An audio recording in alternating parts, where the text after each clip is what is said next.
दोस्तों स्वागत है आपका बिहार न्यूज में। दोस्तों मैं हूं फिरदौस गनी और आप देख रहे हैं केडीबी लाइव। दोस्तों आज हो चुका है 2 दिसंबर 2020। तो आज की बिहार की टॉप न्यूज लेकर आए हैं आपके लिए। दोस्तों वीडियो स्टार्ट करने से पहले आपसे एक रिक्वेस्ट है, अगर आप नए आए इस चैनल पर तो फिर चैनल को सब्सक्राइब करके बेल आइकन को भी प्रेस कर दीजिए और साथ में वीडियो को लाइक कीजिए, अपने दोस्तों के साथ शेयर भी कीजिए। तो चलिए दोस्तों स्टार्ट करते हैं आज का न्यूज।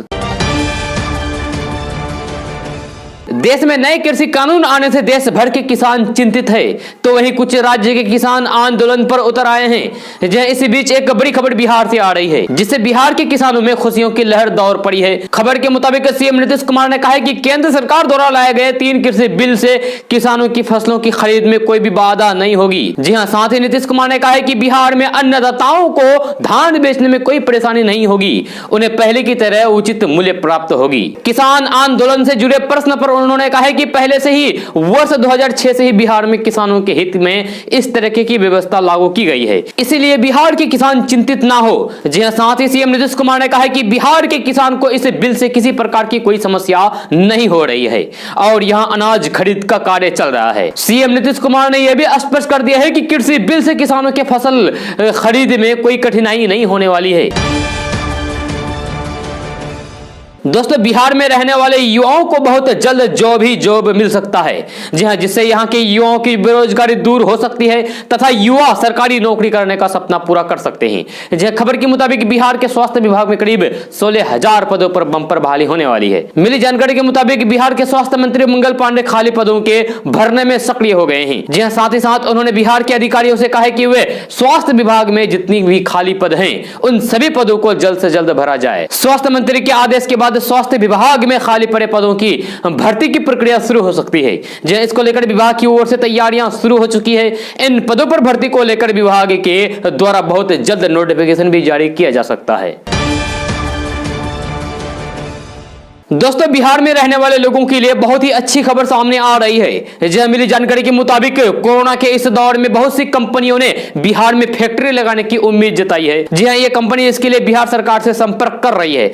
मिली जानकारी के मुताबिक ऑटोमोबाइल, कृषि संयंत्र, मेडिकल उपकरण, वस्त्र निर्माण और खाद्य प्रसंस्करण जैसी कंपनियां बिहार में फैक्ट्री लगा सकती है। ये कंपनियां पूर्णिया, बिहटा और मुजफ्फरपुर में फैक्ट्री के लिए जमीन तलाश कर रही है।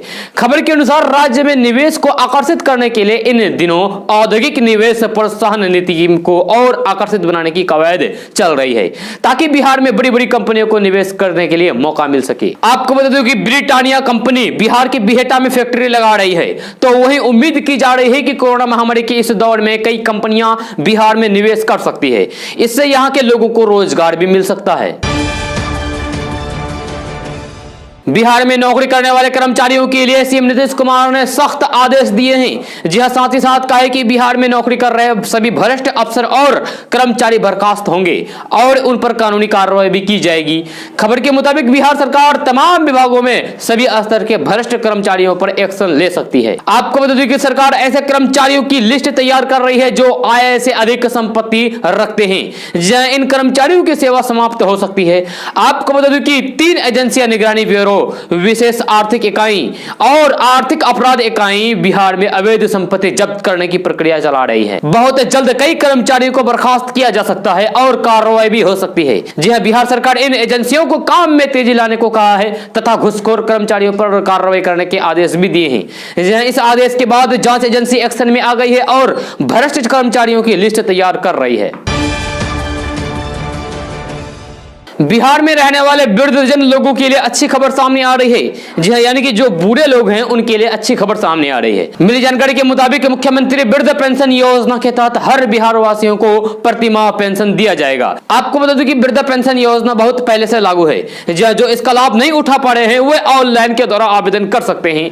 जी हां, इस योजना का लाभ लेने के लिए आप आधिकारिक वेबसाइट www.sspmis.in इस पर विजिट करें। इसके बाद वृद्धजन पेंशन योजना पर क्लिक करें। इसके बाद आपके सामने एक फॉर्म खुलेगा, जिस फॉर्म को आप सही भरकर सबमिट कर दें। जी मुख्यमंत्री वृद्ध पेंशन योजना का लाभ लेने के लिए आप ऑनलाइन या फिर ऑफलाइन दोनों माध्यम से आवेदन कर सकते हैं। अगर आपको फॉर्म भरने में परेशानी हो रही है तो हेल्पलाइन नंबर 180034566262 पर कॉल कर सकते हैं। जहां बिहार में रहने वाले सभी बुजुर्गों को 400-500 पेंशन हर माह मिलेगी, लेकिन किसी वृद्धजन को पहले से ही पेंशन मिल रहा है जहां उन्हें इसका लाभ नहीं मिलेगा। दोस्तों, भारतीय सेना की ताकत से दुनिया हैरान है। जी हाँ, एक ताजा रिपोर्ट के मुताबिक भारतीय सेना की गिनती दुनिया के टॉप सबसे ताकतवर और बहादुर सेना में होती है। भारतीय सेना दुनिया में अपनी शक्ति और सही नेतृत्व के लिए जानी जाती है। जी हाँ, इसके सामने चीन और पाकिस्तान के सैनिक कहीं नहीं टिकती है। जी खबर के अनुसार भारतीय सेना में 30 रेजिमेंट और 63 सशस्त्र रेजिमेंट हैं, जो 7 ऑपरेशनल कमांडेंट्स और 3 प्रकार की सैन्य 37 डिविजन्स में फैली है। जी ये दुनिया की दूसरी सबसे बड़ी सेना है, वही शक्तिशाली देशों की सूची में चौथे नंबर पर आती है। आपको बता दें कि भारतीय सेना अमेरिका, रूस, फ्रांस, इजराइल, ऑस्ट्रेलिया और जापान के साथ समय समय पर युद्ध अभ्यास भी करती है, जिसके कारण भारतीय सेना को चीन और पाकिस्तान के सैनिकों के मुकाबले ज्यादा शक्तिशाली और ट्रेड माना जाता है। आज के समय में भारतीय सेना को और भी ज्यादा आधुनिक बनाया जा रहा है, जी हाँ, ताकि देश की सेना और भी मजबूत हो सके। दोस्तों, देश भर में बढ़ती महंगाई के बीच सरकारी तेल कंपनियों ने रसोई गैस पर दिसंबर में बड़ी राहत दी है। जी हां, 1 दिसंबर 2020 को भी घरेलू रसोई गैस सिलेंडर के रेट्स में कोई बदलाव नहीं हुआ है। इसके पहले अक्टूबर और नवंबर महीने में भी HPCL, BPCL, IOC ने रसोई गैस सिलेंडर के दाम में कोई बदलाव नहीं किया था। जी हां, हालांकि 19 किलोग्राम वाले कमर्शियल गैस सिलेंडर के दाम में 55 रुपए तक का इजाफा हुआ है। जी हां, इसके पहले अंतिम बार 14 किलोग्राम वाले रसोई गैस सिलेंडर के दाम में जुलाई 2020 को 4 रुपए की बढ़ोतरी की गई थी। लोक जनशक्ति पार्टी यानी कि LJP के प्रधान महासचिव अब्दुल खालिक का कहना है कि लोजपा एनडीए में नमक की तरह है। जहां पार्टी को देर सवेर पीएम मोदी की कैबिनेट में जगह जरूर मिलेगी। पूर्व केंद्रीय मंत्री रामविलास पासवान के दुनिया से चले जाने से बिहार में राज्यसभा की खाली हुई सीट पर हो रहे चुनाव में सुशील कुमार मोदी को उम्मीदवार बनाए जाने से पार्टी बेचैन है। जी हाँ, लेकिन अब्दुल खालिक की माने तो बीजेपी के साथ उनकी पार्टी के रिश्ते पहले जैसा ही है। जी हाँ, एक अंग्रेजी अखबार से बातचीत में उन्होंने कहा कि बीजेपी ने 2019 के लोकसभा चुनाव से पहले हमें राज्यसभा सीटें देने का वादा किया था, लेकिन अब जबकि सुशील कुमार मोदी चुनावी मैदान में हैं, ये मुद्दा नहीं रहा। फिर भी बीजेपी के साथ पार्टी के रिश्ते को देखते हुए हमें उम्मीद है कि लोजपा को जल्द या फिर देर से ही सही केंद्रीय मंत्रिमंडल में प्रतिनिधित्व जरूर मिलेगा। दोस्तों, बिहार का पहला अंतरराज्यीय बस टर्मिनल बनकर तैयार हो चुका है। जहां बीते माह 18 सितंबर को सीएम नीतीश कुमार ने इसका उद्घाटन किया था, मगर अब तक टर्मिनल को चालू नहीं किया जा सका है। जी हां, टर्मिनल को लेकर NH से पटना मसूरी मार्ग बनने वाले 6 लेन सड़क का काम अब तक पूरा नहीं हो पाया है। जी हां, पथ निर्माण विभाग की ओर से बनाई जाने वाली सड़क का काम अब तक अधूरा है। सिर्फ 1 लेन सड़क बन पाई है, जबकि सड़क को लेकर अभी तक निर्माण चल रहा है। जहां गौरतलब है कि सीएम नीतीश कुमार के उद्घाटन करने के बाद नगर विकास और आवास विभाग की ओर से बताया गया था कि पथ निर्माण विभाग लगभग 15 दिनों में निर्माण कार्य पूरा कर देगा। दोस्तों, शादी समारोह हो या फिर व्यवसाय की इस्तेमाल करना हो, अब केवल एक ही सिलेंडर से हजारों लोगों का खाना बन जाएगा। जहां इंडियन ऑयल कॉर्पोरेशन लिमिटेड ने अब 425 किलोग्राम का जंबो सिलेंडर लॉन्च किया है, जो तमाम जरूरतों को एक साथ पूरा होगा। जी हां, LPG की खपत लगातार बढ़ती ही जा रही है। घरेलू गैस के अलावा कमर्शियल सिलेंडर की भी डिमांड बढ़ रही है। अब तक गैस कंपनियों के पास 5 किलोग्राम, 15 किलोग्राम, 19 किलोग्राम और 47 किलोग्राम का सिलेंडर बाजार में उपलब्ध था, लेकिन अब इंडियन ऑयल ने लगातार बढ़ रही जरूरतों को देखते हुए 425 किलोग्राम का जंबो सिलेंडर लॉन्च किया है। जी हां, इंडियन ऑयल के कार्यकारी निदेशक डॉक्टर उत्तीय भट्टाचार्य के मुताबिक जंबो सिलेंडर उद्योग जगत के लिए बेहद कारगर साबित हो रहा है। जी हां, दर्जनों सिलेंडर की बजाय बस 1 सिलेंडर से ही काम चल रहा है। फिलहाल कानपुर में इसका उत्पादन शुरू कर दिया गया है। बहुत जल्द दूसरे शहरों में भी जंबो सिलेंडर ग्राहकों के लिए उपलब्ध होगा। दिल्ली से बीजेपी सांसद मनोज तिवारी ने कांग्रेस नेता राहुल गांधी पर जोरदार हमला बोला है। जहां कृषि कानून को लेकर मनोज तिवारी ने राहुल गांधी पर निशाना साधा है। मनोज तिवारी ने कहा है कि राहुल गांधी दुनिया के सबसे कंफ्यूज नेता है। जहां उनको कृषि कानून की जानकारी नहीं है।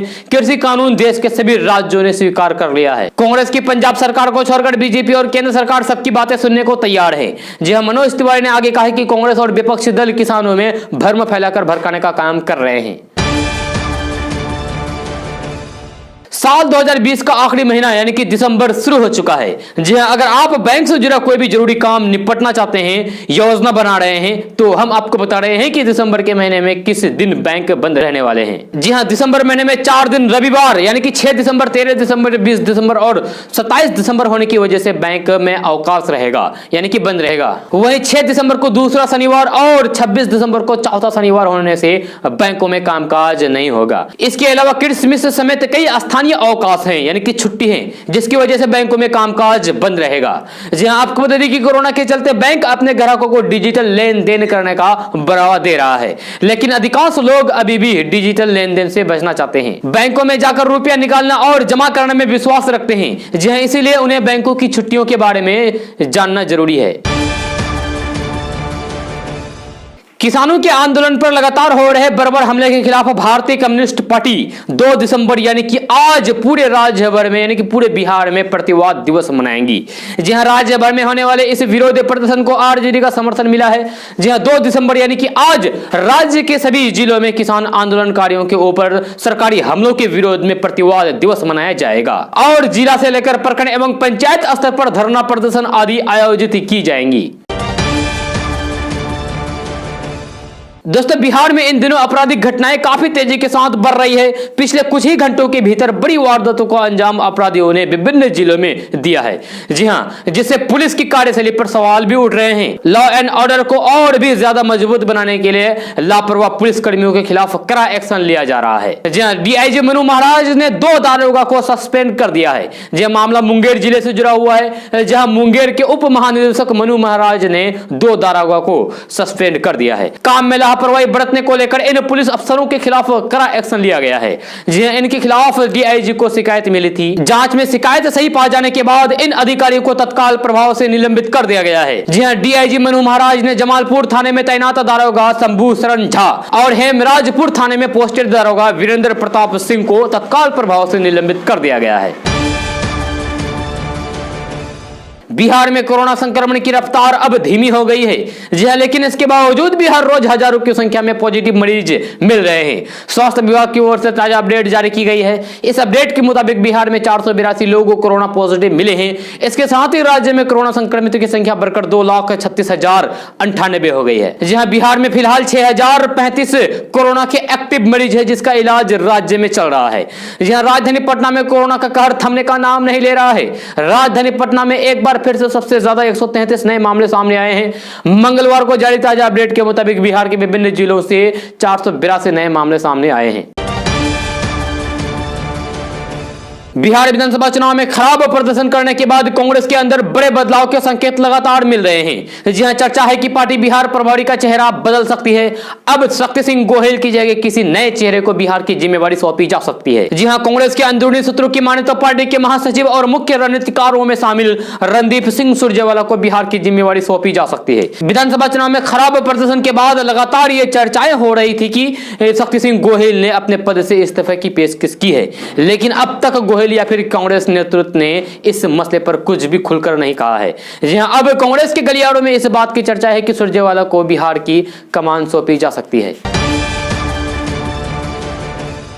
विधानसभा चुनाव खत्म होने के बाद जनता दल यूनाइटेड में सांगठनिक बदलाव के संकेत मिलना शुरू हो गए हैं। जी हां, चुनाव में बेहतर प्रदर्शन नहीं करने के बाद अब जेडीयू जिला स्तर पर संगठन में बदलाव की तरफ आगे बढ़ सकता है। जी हां, पार्टी ने सबसे पहले चुनाव के दौरान मनोनीत किए गए कार्यकारी जिला अध्यक्षों को पद से मुक्त कर दिया है, यानी कि पद से हटा दिया है। पार्टी के प्रदेश अध्यक्ष वशिष्ठ नारायण सिंह के निर्देश पर ऐसे 7 कार्यकारी जिला अध्यक्षों को पद से हटा दिया गया है, जिन्हें चुनाव के दौरान जिम्मेवारी मिली थी। नीतीश सरकार के ड्रीम प्रोजेक्ट 7 निश्चय योजना की कली खुलने लगी है। जी हां, बेगूसराय में जहां काम पूरा नहीं हुआ है वहां मुख्यमंत्री ने उद्घाटन कर दिया है। जी हां, अब एक और ताजा मामला बेगूसराय जिले से सामने आया है। दरअसल कुछ ही दिन पहले लगी नल जल योजनाओं की पानी की टंकी तुरंत फट गई है। जी हां, अब लोगों को पानी मिलना बंद हो गया है। जी हां, स्थानीय जनप्रतिनिधि सरकारी अफसरों और ठेकेदारों पर मिलीभगत करके लूट खरोच का आरोप लगा रहे हैं। मामला बेगूसराय जिले के मंसूरचक प्रखंड मुख्यालय के वार्ड नंबर 12 का है, जहां हर घर नल जली शुद्ध जल पहुंचाने के लिए लगाया गया प्लास्टिक का टंकी महज कुछ ही दिनों में ही फट कर रह गया और बर्बाद हो गया, जिसके कारण लोगों को पानी मिलना बंद हो गया। देश में नए कृषि कानून को लेकर जहां एक तरफ किसान आंदोलन कर रहे हैं, वहीं बिहार के पूर्व उप मुख्यमंत्री सुशील कुमार मोदी ने कृषि कानून का विरोध करने वाले विपक्षी दलों पर जोरदार हमला बोला है। जी हां, सुशील कुमार मोदी ने कहा है कि बिहार में जो लोग अपने शासनकाल के दौरान किसानों की फसलें लूटते रहे, वे आज कृषि कानून का विरोध कर रहे हैं। जी हां, सुशील कुमार मोदी ने कहा है कि इससे हास्यास्पद स्थिति और कुछ भी नहीं हो सकता है कि बिहार में किसानों की फसल लूटने वाले आज किसानों के हक की बात कर रहे हैं। सुशील कुमार मोदी ने कहा है कि जिन वामपंथी दलों ने गांव को लालटेन युग में रखने वाली लालू राबड़ी सरकार का समर्थन किया और किसानों की फसलें लूट ली, वो कृषि बिल का विरोध करके किसानों के हितैषी बनने की कोशिश कर रहे हैं। बिहार चुनाव में बीजेपी की जीत के बाद राष्ट्रीय स्वयंसेवक संघ यानी कि आरएसएस के प्रमुख मोहन भागवत पहली बार पटना आने वाले हैं। जी हां, मोहन भागवत 4 दिसंबर को पटना पहुंच रहे हैं। संघ के सूत्रों से मिली जानकारी के मुताबिक पटना में आरएसएस की अखिल भारतीय कार्यकारी मंडल की बैठक की बुलाई गई है और इसी बैठक में संघ प्रमुख भी शामिल होंगे। जी हां, पटना में संघ की बैठक 5 और 6 दिसंबर को आयोजित होगी, जिसमें बिहार और झारखंड के पदाधिकारियों के साथ संघ प्रमुख चर्चा करेंगे। कोरोना संक्रमण को देखते हुए इस बैठक को आखिर भारतीय स्तर पर आयोजित नहीं किया गया था। जी हां, और संघ ने यह निर्णय लिया था कि सभी क्षेत्र में अलग अलग अखिल भारतीय कार्यकारी मंडल की बैठक आयोजित की जाएगी। बाढ़ प्रभावित कटिहार जिले में झाल या फिर तीखा खाना लोगों को खूब पसंद है। जी हां, 32 लाख आबादी वाले इस जिले में हर माह 500 क्विंटल लाल मिर्च की खपत हो रही है। जी हां, ये रोजी रोटी का भी एक बहुत बढ़िया जरिया है और 200 लोग सीधे तौर पर इस कारोबार के जरिए अपना पेट पाल रहे हैं। जी हां, खपत के अनुरूप स्थानीय स्तर पर मिर्च का उत्पादन नहीं होने के कारण यहाँ समस्तीपुर, हाजीपुर के साथ साथ झारखंड और उत्तर प्रदेश से भी लाल मिर्च आता है। जी हां, और फिर ये गोटा और मसाला के रूप में गाँव गाँव तक पहुंचा जाता है। यहाँ की अधिकांश रसोइयों में गोटा लाल मिर्च के साथ रेड पाउडर यानी कि मिर्च का मसाला का सुरक्षित स्थान है। सर्दियों के बढ़ने के साथ साथ मौसम में हो रहे लगातार बदलाव के बीच अगले 24 घंटे तक आसमान में बादल छाए रह सकते हैं, जहां यह स्थिति दरभंगा समेत पूरे बिहार में कायम रह सकती है। जहां मौसम विभाग के मुताबिक बुधवार को ठंड का प्रकोप जारी रहेगा।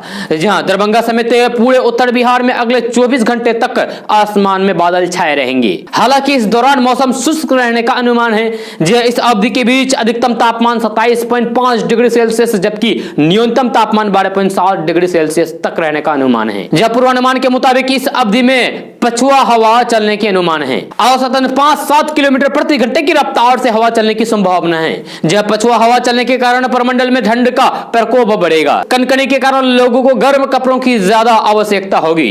इस दौरान खास तौर पर ब्लड प्रेशर और शुगर के मरीजों को सावधानी बरतने की जरूरत है। चिकित्सकों ने सलाह दी है कि ऐसे मौसम में ब्लड प्रेशर के मरीज को नियमित तौर पर ब्लड प्रेशर की जांच करानी चाहिए, जहां ताकि ठंड से सुरक्षित रह सके। कोरोना महामारी ने अर्थव्यवस्था के तमाम पहलुओं को प्रभावित किया है। जहां इसमें फिल्म उद्योग और सिनेमा हॉल भी कोरोना के कहर से कराह रहे हैं, जहां कारण सिनेमा हॉल बंद हैं। जहां वही परंपरागत सिनेमा थिएटर के पूरी तरह बंद हो जाने का खतरा पैदा हो गया है। पिछले कई महीनों से सिनेमा हॉल के बंद होने के कारण इससे जुड़े लोग आर्थिक परेशानी से जूझ रहे हैं। कई लोगों ने अब इस कारोबार से तौबा करके दूसरा दिशा में काम करना शुरू कर दिया है। जहां कदम बढ़ाने की कवायद में है। दोस्तों, अब वो दिन दूर नहीं जब राजधानी पटना की तरह ही दरभंगा में भी तारामंडल की सैर पर लोग जाएंगे। जी हां, यहां वे सैर करेंगे और आवश्यक अवकाश में तारों के बीच और अन्य तरह के हरकतों से जुड़ी जानकारियों से अवगत होंगे। तारामंडल की दिव्यता को देखने के अलावा लोग आवश्यक चीजों की खरीदारी और यहां बन रहे रेस्टोरेंट में लजीज खाने का भी लुत्फ उठा सकेंगे। इसका निर्माण कार्य अगले साल के जून महीने तक पूरा कर लिया जाना है। इस विषय को लेकर सरकार गंभीर है। जिलाधिकारी डॉक्टर त्याग रंजन एसएम ने हाल ही में इसकी निरीक्षण करके पूरी व्यवस्था का जायजा लिया था। अभियंताओं को कहा था कि निर्माण कार्य में देर नहीं होनी चाहिए। कृषि कानूनों के खिलाफ आंदोलन कर रहे किसानों को दिल्ली बॉर्डर पर बैठे आज 7वां दिन है। जहां किसानों को केंद्र सरकार की तरफ से बातचीत का न्योता मिला है, लेकिन फिलहाल किसान हटने को तैयार नहीं है। पटना के कारगिल चौक पर आम आदमी पार्टी के कार्यकर्ताओं ने आज प्रधानमंत्री नरेंद्र मोदी का पुतला फूंका है। जहां कार्यकर्ताओं ने किसान विरोधी बिल के खिलाफ जमकर प्रदर्शन किया। इस मौके पर उन्होंने किसान बिल को काला कानून बताया है। जहां उन्होंने बिल वापस लेने की मांग की है। कार्यकर्ताओं ने कहा कि कृषि सबसे अधिक रोजगार देने वाला क्षेत्र है। जहां लेकिन मोदी की सरकार में कृषि और किसान दोनों बदहाल हैं। पंजाब, हरियाणा और उत्तर प्रदेश के लाखों किसान दिल्ली जाकर अपने मांगों से सरकार को अवगत कराना चाहते हैं, लेकिन प्रधानमंत्री उन्हें कड़कड़ाटी ठंड में मरने के लिए छोड़ दिया है।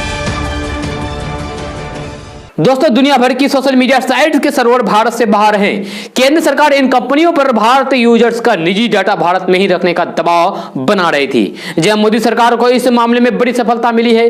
अब गूगल, फेसबुक, ट्विटर और अमेजन जैसी बड़ी कंपनियां भारत में ही अपना डाटा सेंटर बनाएंगी। इस कड़ी में उत्तर प्रदेश के नोएडा में पहला डाटा सेंटर का निर्माण कार्य शुरू भी हो गया है। जी हां, नोएडा में करीब 600 करोड़ रुपए के निवेश वाले डाटा सेंटर के शिलान्यास के साथ ही सीएम योगी आदित्यनाथ ने विदेश में डाटा रखने की निर्भरता खत्म करने और कदम बढ़ाया है। दोस्तों, देश भर में गाड़ियों में हो रहे प्रदूषण पर लगातार लगाम लगाने के लिए सरकार ने कई तरह के प्रयास किए हैं। जी हां, लेकिन इसके बाद भी वायु प्रदूषण रुक नहीं रहा है। इसी के तहत सरकार अब इसके लिए एक नया कानून लाने पर विचार कर रही है। जहां सड़क परिवहन और राजमार्ग मंत्रालय ने देश भर में सभी वाहनों के लिए एक प्रदूषण नियंत्रण प्रमाण पत्र यानी कि पीयूसी प्रणाली लागू करने का विचार कर रहा है। जी हां, अगर गाड़ी चलाते वक्त आपके पास सर्टिफिकेट नहीं होगा तो आपका आरसी तो जब्त होगा ही, साथ ही आपको जेल की हवा भी खानी पड़ सकती है। जहां लाइव मिनट की रिपोर्ट के मुताबिक परिवहन मंत्रालय ने इस बारे में अवगत कराने के लिए अपने प्रस्ताव जमा कर दिए हैं। जब प्रस्ताव के मुताबिक पीयूसी सर्टिफिकेट के साथ आपको क्यूआर कोड भी उपलब्ध कराया जाएगा, जिसमें गाड़ी के बारे में सभी जानकारी मौजूद होगी। जहां जिसके जरिए सरकार को आपकी गाड़ी के बारे में जानकारी चाहिए तो वह मिल सकेगी। दोस्तों, कृषि कानूनों के खिलाफ दिल्ली के बॉर्डर पर किसानों ने डेरा डंडा डाल दिया है और वे इसे वापस लेने की मांग कर रहे हैं। जहां किसान संगठनों को डर है कि नया कानून जैसे ही जमीन पर उतरेगा, एमएसपी धीरे धीरे खत्म होने लगेगी। जहां किसानों का कहना है कि एमएसपी और मंडी के मुद्दे पर उन्हें लिखित गारंटी चाहिए। वहीं केंद्र सरकार लगातार कह रही है कि नए कानून किसानों के हित में है। केंद्र सरकार पर लगातार किसानों की अनदेखी करने का भी आरोप लग रहा है। जहां पीएम मोदी लगातार किसानों की आय को दोगुनी करने की बात करते हैं। प्रधानमंत्री बनने के बाद से नरेंद्र मोदी ने देश के किसानों के लिए कई योजनाओं की शुरुआत की है। तो आइए जानते हैं किसानों के लिए लॉन्च की गई पीएम मोदी की कुछ योजनाओं के बारे में। सबसे पहले बात करते हैं प्रधानमंत्री किसान सम्मान निधि योजना के बारे में। जी हां, प्रधानमंत्री किसान सम्मान निधि योजना साल 2018 में केंद्र सरकार ने प्रधानमंत्री किसान निधि योजना की शुरुआत की है। इस योजना के तहत भारत के करीब 12 करोड़ छोटे और सीमांत किसानों को 2 हेक्टेयर से कम भूमि पर ₹6,000 न्यूनतम आय समर्थन के रूप में प्रति वर्ष दिए जाते हैं। फिलहाल सरकार किसान सम्मान निधि स्कीम की 7वीं किस्त देने की तैयारी कर रही है, जो इसी महीने यानी कि दिसंबर में जारी किए जाएंगे। इस स्कीम के तहत हर साल किसानों को ₹6,000 2,000 रुपए की 3 किस्तों में दिए जाते हैं। पिछले 23 महीनों में मोदी सरकार ने करीब 11 करोड़ 17 लाख किसानों को 95,000 करोड़ रुपए से अधिक ट्रांसफर किए हैं। दोस्तों, उसके बाद आपको बताते हैं किसान फसल बीमा योजना के बारे में। जी हां, किसानों की फसल हर साल प्राकृतिक आपदा के चलते खराब हो जाती थी, जिससे किसानों को भारी नुकसान उठाना पड़ता था। ऐसे संकट से राहत देने के लिए केंद्र सरकार ने साल 2016 में प्रधानमंत्री फसल बीमा योजना की शुरुआत की है। जहां इसके तहत किसानों को खरीफ फसल के लिए 2% प्रीमियम और रबी की फसल के लिए 1.5% प्रीमियम का भुगतान करना पड़ता है। प्रीमियम केंद्र और राज्य सरकार द्वारा समान रूप से साझा किया जाता है। जहां इस योजना में प्राकृतिक आपदाओं के कारण खराब हुई फसल के मामले में बीमा प्रीमियम को बहुत कम रखा गया है। भारतीय कृषि बीमा कंपनी इस योजना को चलाती है। उसके बाद आपको प्रधानमंत्री किसान मानधन योजना के बारे में बता रहे हैं। जी हां, प्रधानमंत्री नरेंद्र मोदी ने सितंबर 2019 में भारत के छोटे और सीमांत किसानों के लिए एक पेंशन योजना की शुरुआत की है। इस पेंशन योजना के तहत लगभग 5 करोड़ सीमांत किसानों को 60 वर्ष की आयु के बाद न्यूनतम 3,000 रुपए प्रति माह की पेंशन मिलेगी, जो 18 से 40 वर्ष की आयु में आते हैं। जहां वे योजना के लिए आवेदन करने के लिए पात्र होंगे। इस योजना के तहत किसानों को उनकी सेवानिवृत्त की आयु 60 वर्ष पूरा होने तक की पेंशन फंड में प्रवेश करने की उम्र में आधार पर 55 से 200 रुपए का मासिक योगदान करना आवश्यक होगा। अब तक इस स्कीम से करीब 20 लाख किसान जुड़ चुके हैं। दोस्तों, उसके बाद आपको प्रधानमंत्री कृषि सिंचाई योजना के बारे में बता रहे हैं। जी हां, केंद्र सरकार ने किसानों को सिंचाई की समस्या से निजात दिलाने के लिए प्रधानमंत्री कृषि सिंचाई योजना शुरू की है। इस योजना के अंतर्गत सरकार उन उपकरणों और योजनाओं पर सब्सिडी दे रही है जिससे पानी की बचत हो सके। इसके लिए सरकार किसानों को ड्रिप और स्प्रिंकल सिंचाई प्रणाली के लिए प्रोत्साहित कर रही है। जी हां, इस प्रणाली से खेती करने से 40 से से 50% पानी की बचत होती है और 35 से 40% तक उपज में इजाफा होता है। जहां इस योजना के लिए सरकार ने अगले 5 सालों के लिए 50,000 करोड़ रुपए का बजट आवंटित किया है। 1 जुलाई 2015 को इस योजना की शुरुआत हुई थी। अब आपको बता रहे हैं राष्ट्रीय कृषि बाजार यानी कि NAM के बारे में। यह राष्ट्रीय कृषि बाजार यानी कि NAM एक राष्ट्रीय स्तर का इलेक्ट्रॉनिक पोर्टल आधारित बाजार है जिसे भारत सरकार के कृषि मंत्रालय ने विकसित किया है। इसका उद्देश्य देश के विभिन्न राज्यों में स्थित कृषि उपज मंडियों को इंटरनेट के माध्यम से जोड़कर इकट्ठा करके राष्ट्रीय कृषि उपज बाजार यानी कि NAM बनाना है। जी हाँ, NAM के पीछे स्थानीय कृषि उपज मंडी समिति रहेगी। इसका लक्ष्य यह है कि पूरे देश से एक मंडी क्षेत्र बनेगा। अंत में आपको बता दूं कि नीम कोटेज यूरिया योजना के बारे में। जहां देश के किसानों को यूरिया के लिए काफी मुश्किलों का सामना करना पड़ता था। यूरिया की तस्करी और कालाबाजारी को रोकने के लिए मोदी सरकार ने 2015 में इसका तोड़ निकाला और यूरिया को 100% नीम कोटेड करने का फैसला किया, जो बड़ा कदम था। जी साल 2015 में सरकार ने देश में यूरिया के संपूर्ण उत्पादन को नीम लेपित करना अनिवार्य कर दिया है। नीम कोटिंग यूरिया से औद्योगिक इस्तेमाल और कालाबाजारी पर अंकुश लगाने का दावा भी किया गया है। जहां यूरिया की उपलब्धता को लेकर देश में अब कोई संकट नजर नहीं आता है। इस यूरिया के लिए देश भर में सभी किसानों के बड़े आंदोलन होते थे। तो दोस्तों, ये था मोदी सरकार द्वारा चलाई जा रही कृषि योजना। बिहार के स्कूलों में पढ़ने वाले शिक्षकों को लेकर एक बड़ी खबर सामने आ रही है जिससे शिक्षकों में हरकंप मच गया है। जय मिली जानकारी के मुताबिक बिहार शिक्षा विभाग राज्य में शिक्षा व्यवस्था को बेहतर बनाने के लिए एक बड़ा कदम उठाने जा रहा है। खबर के मुताबिक बिहार के स्कूलों में 8 वर्ष सेवा दे चुके शिक्षकों को प्रोन्नति के बदले अब उन्हें एग्जाम देना पड़ेगा। जहां इस एग्जाम में 75% या फिर उससे अधिक अंक प्राप्त करने वाले शिक्षकों को प्रोन्नति मिलेगा, जबकि 50 से 75% लाने वाले को दोबारा परीक्षा देने का मौका मिलेगा। ये आपको बता दें कि बिहार शिक्षा विभाग के प्रधान सचिव संजय कुमार ने कहा है कि बिहार में जल्द ही ये नियम लागू किया जाएगा। इसके अलावा 50% से नीचे अंक लाने वाले शिक्षकों को सेवा से हटाने पर विचार होगा, जी और इनकी सेवा समाप्ति भी हो सकती है। आपको बता दें कि सरकार के इस आदेश का बिहार शिक्षक संघ ने विरोध जताया है। जी हाँ, साथ ही साथ सरकार को कहा है कि सरकार ऐसा फैसला सिर्फ शिक्षकों के साथ क्यों कर रही है, वह ऐसा फैसला सभी विभाग के कर्मचारी पर लागू करें। आर्मी भर्ती रैली में भाग लेने वाले युवाओं के लिए अच्छी खबर सामने आ रही है। जय मिली जानकारी के मुताबिक आर्मी भर्ती रैली के लिए नई तारीखें घोषित की जा चुकी है।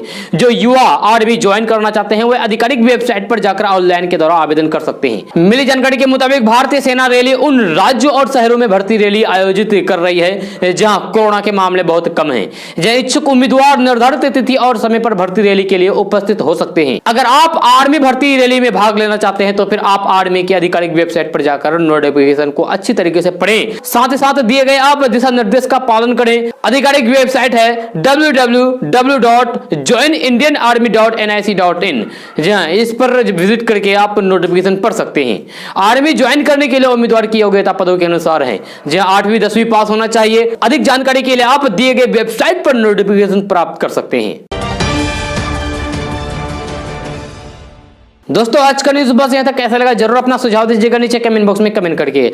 अगर आप नए आए इस चैनल पर तो फिर चैनल को सब्सक्राइब करके बेल आइकन को भी प्रेस कर दीजिए और साथ में वीडियो को लाइक कीजिए, अपने दोस्तों के साथ शेयर भी कीजिए। तो चलिए दोस्तों, फिर मिलते हैं अगली वीडियो में। जय हिंद, जय बिहार।